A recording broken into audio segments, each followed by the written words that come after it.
గుంటూరు జిల్లా పెదనందిపాడు మండలం అన్నపర్రు బీసీ బాలుర వసతి గృహ విద్యార్థులను బీసీ సంక్షేమ శాఖ మంత్రి ఎస్ సవిత పరామర్శించారు. ఈ హాస్టల్లో ఒకేసారి 56 మంది అస్వస్థతకు గురి కావడంపై ప్రభుత్వం స్పందించింది. గుంటూరు ప్రభుత్వ ఆసుపత్రిలో చికిత్స పొందుతున్న విద్యార్థులను పరామర్శించారు. ఈ సందర్భంగా మంత్రి మాట్లాడుతూ అస్వస్థతకు గురైన వారిలో 34 మంది డిశ్చార్జ్ అయ్యారని, మిగిలిన 22 మందికి మెరుగైన వైద్యం అందిస్తున్నామని తెలిపారు.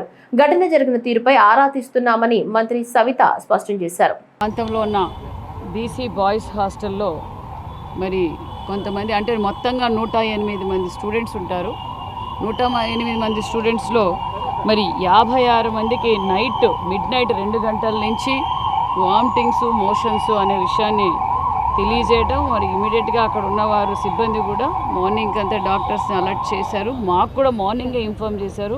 మేము కూడా మరి ఎమ్మెల్యే గారు కూడా స్పందించి ఇమీడియట్గా కలెక్టర్ గారికి చెప్పడం, మా బీసీ వెల్ఫేర్ డైరెక్టర్ గారు మల్లికార్జున గారు కూడా ఉదయం నుంచే ఆ పనిలో ఉన్నారు. పిల్లలందరినీ హాస్పిటల్కి చేర్చడం, అక్కడ కొంతమందిని ఏదైతే మొత్తంగా 56 మందిలో 34 మందిని అక్కడ ఉన్న ప్రాంతంలో ఒక కళ్యాణ మంటపంలో కూడా పెట్టి వాళ్ళకి ట్రీట్మెంట్ కూడా అందజేస్తే వాళ్ళందరూ బాగుండి వాళ్ళని డిశ్చార్జ్ కూడా చేశారు. మిగతా వారికి ఫీవర్ ఎక్కువగా ఉండటంతో ఇక్కడ చేర్చడం జరిగింది. ఇక్కడ కూడా డాక్టర్లతో కూడా మాట్లాడాం, వారు అందరూ బాగున్నారు.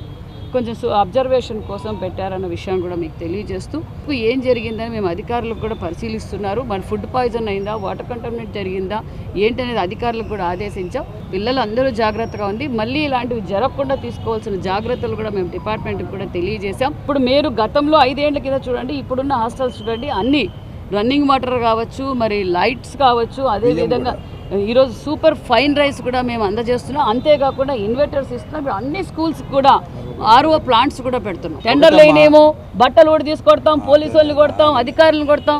ఎలా మాట్లాడుతున్నారో చూస్తున్నాం, నరుక్కుంటా పోతాం. ఫస్ట్ ఫేజ్లో 10 మెడికల్ కాలేజీలు పూర్తి చేస్తాం, సెకండ్ ఫేజ్లో 7 మెడికల్ కాలేజీలు కూడా పూర్తి చేసి ప్రజలకు అంకితం.